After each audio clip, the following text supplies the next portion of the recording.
Pasado alas 8 sa gabi nagpatala ang duha ka babaye sa Police Station 3, Cunlagaw Police Station.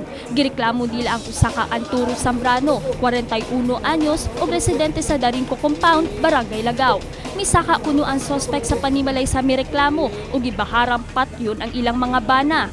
Reklamo nila nga ginasilipan kuno sila ni Zambrano kung maligo o kung mahubog gapangharas kini. Oo, gapamaklad na siya, kung maligo ka dira sa balon namo, balon lang man na magtanaw na siya dira. Tanawon niya kagkuan tapos ano gud sa iyang kinataw gud. Oh, naano niya gid mi na ginapanggunitan gapanghikap-hikap siya sa mga lawas o bandera. Gay ano niya gid ko gunitan niya ko kay video kay daw mi.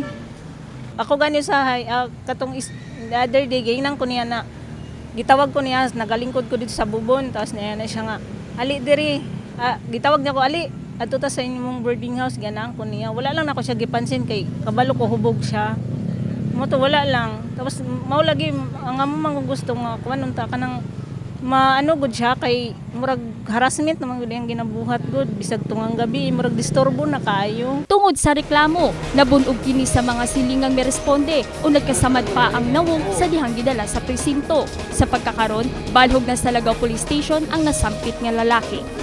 Shelene Joy Canda, Brigada News.